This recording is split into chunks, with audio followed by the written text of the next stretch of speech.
ги третираш и символите на Македонија. Да. Ги делиш на два. Сонцето и лавот.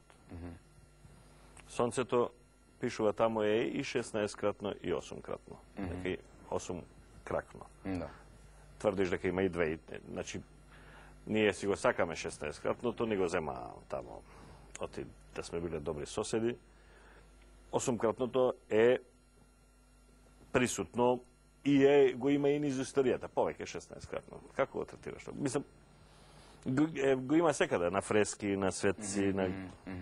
Колку тага има доста тие фотографии кои ги имаш де факто ставено? Македонското сонце мутира. Значи не е само 16 и 8-кратно. Има и некои депикции каде што е 10-кратно, а има и депикции каде што е 12-кратно.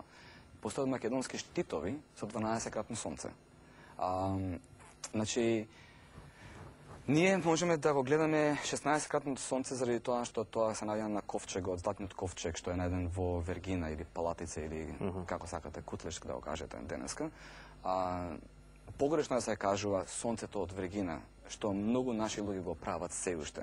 Значи ние кога ќе го видиме тој символ викаме сонцето од Вергина. А такво сонце има секаде.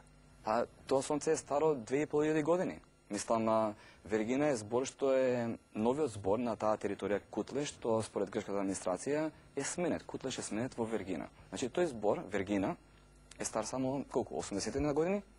И сега ние идентифицираме нешто што е старо 2500 години со нешто што е 80 години. Значи погрешно се да се вика така. 25 пати помладо. Да, значи правиот наслов, правиот третман за тој символ е македонската звезда или македонското сонце. Така треба да го викаме. Тоа не би го требало да е викаме наслов. сонцето од Вергина. Тоа треба да се заборави. Еднаш крај му се стави на тоа. Македонско сонце или македонска звезда? Да. Без разлика со колку крака е. Да. Го третираш и македонскиот лав, кој е секој па е различен. И тој е опашката тему е двојна, единечна, стои. Да. Да. И така натаму. Да, лавот е многу интересен. Лавот живеел во Македонија во времето на Александар I Филхелена, опишано неколку антички географи и историчари. Значи се знаело каде живеела лавовите околу планини. Многу интересно. Значи ние мислиме лав, мислиме Африка денеска, али во тој период лавовите живееле во овој дел на Европа. Не случајно лавот е символ кај македонците. Значи го има и во скулптури, го има и во депикции на мозаици, секаде фигурира. И продолжува да фигурира низ вековите, континуирано, до ден денеска. Значи, нешто што има антички корен, а до денеска ние го сакаме. На некој начин, драг ни е тој символ кој ќе го видиме. Сега некој кажат лавот бил бугарски. Нели? Јас сум слушнал некоја приказна, вие, македонците, вие сте го земале бугарскиот лав. Како може да биде бугарски? Да размислиме. Бугарите доаѓаат од Азија. Значи, античките бугари живееле секојаш во Азија. Они прават инвазија во Европа, во Тракија, влегуваат прв пат во 7 век нова ера. Значи, до тогаш лавовите се истребени. Лавот се уште бил во 7 век нова ера, па дел од македонската иконографија, да речеме. Значи, кој копира од кого? Дали е можно македонците да копираат од бугарите, или бугарите го земат лавот од македонците? Мислам, одговорот е многу очигледен. Мене ми е, околу лавот секогаш ми е интересна на историја дека лав немаат само бугарите, имате ви британците. И кај британците пред сите музеи има лав. Да. За тоа што за разлика од нас, британците исто како бугарите не знаеле никој што значи лав. Во Британија, не знам дали знаат гледачите, сите лавови кои се на скулптури седат со нозете задни како кучиња. Бидејќи едноставно англичаните не знаеле што е лав во живо, некој го цртал или ќе донеселе убиен со бродовите од Африка и така натаму од каде донесували, они не знаеле дека е лавот мачка, па седи како мачка настрана, а сите на сите скулптури им се како кучиња.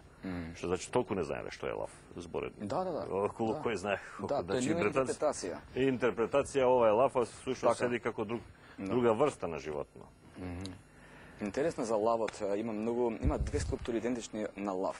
Едниот се наоѓа во Амфифол, значи еден од македонските градови, во Егејска Македонија денеска, во близината на Кавала. А другиот се наоѓа токму на битката каде што македонците се судриле со грците, во Кајронеја.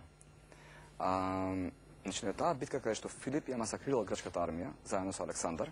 Да, ја го видов тој лав, го има кај тебе и препорачувам да го погледа. Тој е еден скулптура од бел импозантна, камен голем, бел камен, тој лав е поставен тогаш.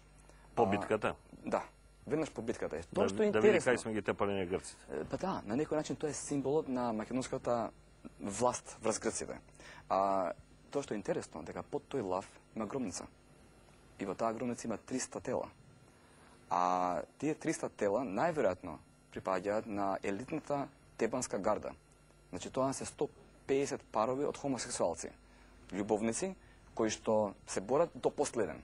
Значи едното ако умре, другиот се бори за него. Значи тоа е елитна грчка тебанска дивизија, да Целата речеме. истребена.